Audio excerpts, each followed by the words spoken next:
ഏതായാലും സഹോദരന്മാരെ, ഈ ഖബറിന്റെ ഉള്ളിൽ അല്ലാഹു തആല ഒരുപാട് കാലം മനുഷ്യരെ താമസിപ്പിക്കും. അങ്ങനെ കിടന്നാൽ എല്ലാവരും ഖബറിലാകും. തലമുറയായി ഖബറിലേക്ക് വീഴും. ഓരോരുത്തരും മരിച്ച് മണ്ണോട് ചേരും. അവസാനം അല്ലാഹുവിന്റെ തീരുമാനം ലോകമങ്ങ് അവസാനിപ്പിക്കാൻ. പരലോകത്തിന്റെ മറ്റൊരു ഘട്ടമാണ് ഈ യാത്രയുടെ ലോകം അവസാനിക്കുക എന്ന് പറയുന്നത്. അത് വേറൊരു വിഷയമാണ്. എന്നാലും 1-2 ആയത്തുകൾ മാത്രം.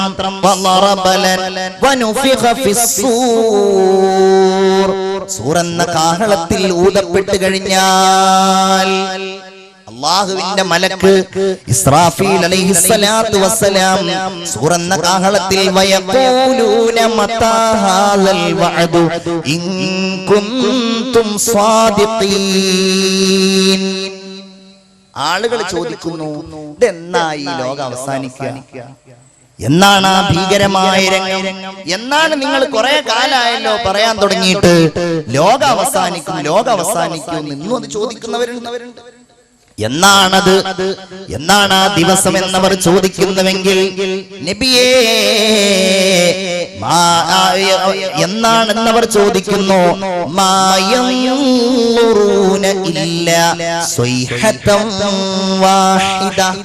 സൂറത്ത് യാസീനാണ്. ഘോരമായ ഒരു അട്ടഹാസമല്ലാതെ മറ്റൊന്നും അവർ പ്രതീക്ഷിക്കുന്നില്ല. തഅഖുദുഹും വഹും യഖ്സിമൂൻ. ഭൗതികമായ കാര്യങ്ങളിൽ അവരിങ്ങനെ തർക്കിച്ചുകൊണ്ടിരിക്കെ അല്ലാഹു തആലയുടെ ഈ നിശ്ചയം അവരെ പിടികൂടുന്നതാണ്. അഥവാ ലോകം അവസാനിച്ചു അല്ലേ? വല്ലാത്തൊരു ഭീകരമായ രംഗം.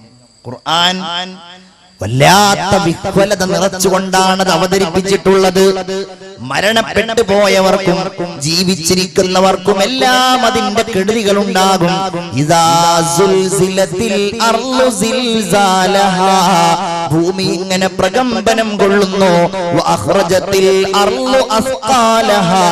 ഭൂമി അതിന്റെ ഭാരങ്ങളെല്ലാം പുറത്തേക്ക് വലിച്ചെറിയുന്നു. അങ്ങനെയായിരിക്കും ഭൂമിയെ അല്ലാഹു തആല നിശ്ചയിക്കുന്നത്. ഭൂമി ഇങ്ങനെ പ്രകമ്പനം കൊള്ളുന്നു. ജിന്നുകളും മനുഷ്യരും എല്ലാവരും ബേജാറാകുന്നു. അങ്ങനെ അല്ലാഹുവിന്റെ കൽപ്പന പ്രകാരം വീണ്ടും ഇസ്രാഫീൽ അലൈഹിസ്സലാം അങ്ങ് ഊതിക്കഴിഞ്ഞാൽ, സ്നേഹമുള്ളവരെ, എല്ലാവരും മരിക്കുന്നു. എല്ലാവരും മരിക്കും. ഒരാളും ഉണ്ടാവുകയില്ല. അല്ലാഹുവിന്റെ അടുക്കലേക്ക് സുപ്രധാനികളായ മലക്കുകൾ വരുമെന്ന ഒരു ഹദീസിൽ കാണാം. അല്ലാഹു ചോദിക്കും, ആരാണ് ഇനി ബാക്കിയുള്ളത്? ഇനി ജിബ്രീൽ ബാക്കിയുണ്ട്, മീകായിൽ ബാക്കിയുണ്ട്, ഇസ്രാഫീൽ ബാക്കിയുണ്ട്, അസ്രാഈൽ ബാക്കിയുണ്ട് അലൈഹിമുസ്സലാം. ഓരോരുത്തരെയായി അല്ലാഹു തആല മരിപ്പിക്കും. കുല്ലു മൻ അലൈഹാ ഫാൻ വയബ്ഖാ വജ്ഹു റബ്ബിക ദുൽ ജലാലി വൽ ഇക്റാം.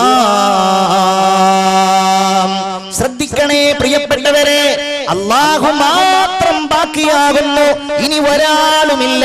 രാജാതിരാജനും സർവാധിനാഥനുമായ ഈ ലോകത്തിന്റെ സൃഷ്ടാവും സംഹാരകർത്താവുമായ രാജാതിരാജനായ അല്ലാഹു റബ്ബുൽ ഇസ്സത്ത് ആകാശഭൂമികളെ ചുരുട്ടിപ്പിടിച്ചുകൊണ്ട് ചോദിക്കുമെന്നാണ് ലിമനിൽ മുൽക്കുൽ യൗം. ഇന്നത്തെ അധികാരം ഇനി ആർക്കാണ്? കുറെ ആളുണ്ടായിരുന്നല്ലോ ഇവിടെ, ഭരണാധികാരികൾ, രാജ്യം ഭരിച്ചവരുണ്ടായിരുന്നല്ലോ, ഞാനാണ് റബ്ബെന്ന് പറഞ്ഞവരുണ്ടായിരുന്നല്ലോ. എവിടെയാണവർ? ലിമനിൽ മുൽക്കുൽ യൗം. ഇന്നത്തെ അധികാരം ആർക്കാണ്?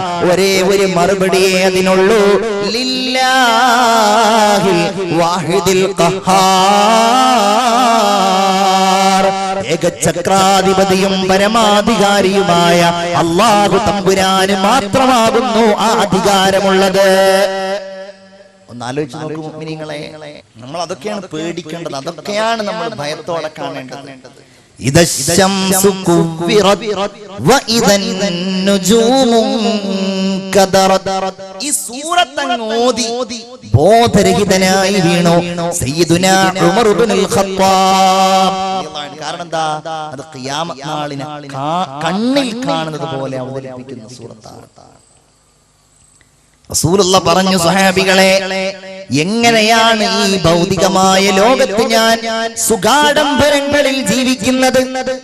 റസൂലുള്ള ചോദിക്കുകയാണ്. അവിടുന്ന് അങ്ങനെ ജീവിച്ചിട്ടില്ല, അവിടുന്ന് അങ്ങനെ ജീവിച്ചിട്ടേ ഇല്ല.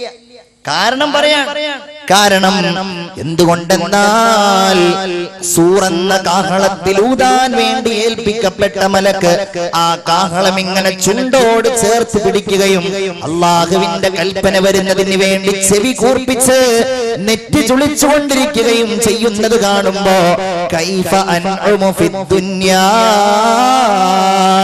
എങ്ങനെയാണ് ഈ ഭൗതികമായ ലോകത്ത് ഞാൻ സുഖിക്കുന്നത്? എല്ലാവർക്കും വലിയ സങ്കടമായി. നബിയെ, ഞങ്ങൾ എന്തു ചെയ്യണം, ഞങ്ങൾ എന്തു ചെയ്യണം, ഞങ്ങൾ എന്തു പറയണമെന്നാണ് അങ്ങ് പറയുന്നത്? അള്ളാഹുവിന്റെ റസൂല് മറുപടി പറഞ്ഞു, സഹാബികളെ, നിങ്ങൾ പറയണം, ഹസ്ബുനല്ലാഹ്, ഞങ്ങൾക്ക് അല്ലാഹു മതി എന്ന് നിങ്ങൾ പറയണം. അങ്ങനെ നിങ്ങൾ സമാധാനം കണ്ടെത്തണമെന്ന് ഹബീബായ നബി മുഹമ്മദ് മുസ്തഫ. അങ്ങനെ എല്ലാം അവസാനിക്കും, എല്ലാം കെട്ടടങ്ങും,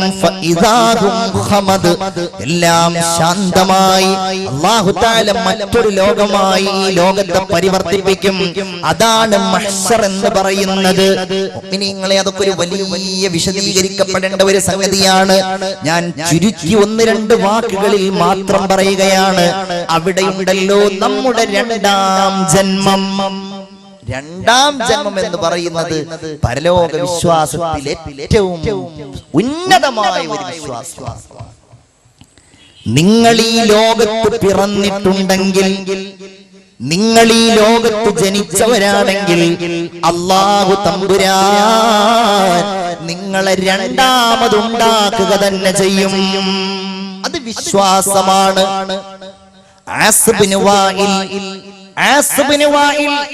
അംർ ഇബ്നുൽ ആസ് റളിയല്ലാഹു അൻഹുവിന്റെ ഉപ്പ ആസ് ഇബ്നു വാഇൽ ഒരു എല്ലെടുത്തുകൊണ്ട്, എന്നോ ചത്തുപോയ ഒരു കഴുതയുടെ എല്ലെടുത്തുകൊണ്ട് റസൂലുള്ളാഹിന്റെ മുമ്പിൽ വന്ന് മുസ്ലിങ്ങളെ പരിഹസിച്ചു. കണ്ടില്ലേ, എല്ലാണിത്. ഈ എല്ലിൽ നിന്ന് ഇനി എങ്ങനെയാണ് ഒരു കഴുത ഉണ്ടാവുക? എന്നിട്ട് അതിൽ നിന്ന് എങ്ങനെയാ മനുഷ്യൻ ഉണ്ടാവുമെന്ന് പറയുന്നത്? എന്ത് പോയത്തമാണ് ഈ പറയുന്നതെന്ന് ചോദിച്ചു അവൻ, പരലോകത്തെ നിഷേധിച്ചുകൊണ്ട്. യാസീൻ ഇറങ്ങി, വല്ലറബ ലനാ മസലൻ വനസിയ ഖൽഖ ഖാല മൻ യുഹീൽ ഇളാമ വഹിയ റമീം. നമ്മൾ എന്ന് ഓതുന്ന വചനങ്ങളാണ്. അല്ലാഹു പറയുകയാണ്, വല്ലറബ ലനാ മസലൻ വനസിയ ഖൽഖ. അവൻ നമ്മളുടെ മുമ്പിൽ എല്ലെടുത്തിട്ട് ഉപമ കൊണ്ടുവരികയാണ്. അവൻ എങ്ങനെ ഉണ്ടായി എന്നവൻ മറന്നിരിക്കുകയാണല്ലോ. അവൻ ചോദിക്കുന്നത്, മൻ യുഹീൽ ഇളാമ വഹിയ റമീം. ഈ എല്ലുകൾ ഇങ്ങനെ നുരുമ്പിപ്പോയതിനു ശേഷം ആരാണ് ആ എല്ലുകളെ രണ്ടാമതുണ്ടാക്കുന്നത് എന്നാണോ അവൻ ചോദിക്കുന്നത് എങ്കിൽ, നബിയെ, അങ്ങവനോട് പറയണം, യുഹീഹല്ലദീ അൻശഅഹാ അവ്വല മർറ. ഓരോ വ്യക്തിയെയും ആദ്യമായിട്ടുണ്ടാക്കിയതാരാണോ ആ അല്ലാഹു തന്നെ അവരെ രണ്ടാമതും ഉണ്ടാക്കുന്നതാണ്. ഒന്നോർത്തു നോക്കൂ മുഅ്മിനീങ്ങളെ, നമ്മെ ആദ്യം ഉണ്ടാക്കലല്ലേ പ്രയാസമുള്ളത്? ഇല്ലായ്മയിൽ നിന്ന് നമ്മെ ഉണ്ടാക്കിയ അല്ലാഹുവിന് ഇനി ഈ ഉണ്മയിൽ നിന്ന് രണ്ടാമത് നമുക്ക് ഉണ്മ നൽകുന്നതിൽ പ്രയാസമുണ്ടോ? അത് വല്ലാത്തൊരു രംഗമാണ്, വല്ലാത്തൊരു ഭീകരമായ രംഗമാണ്.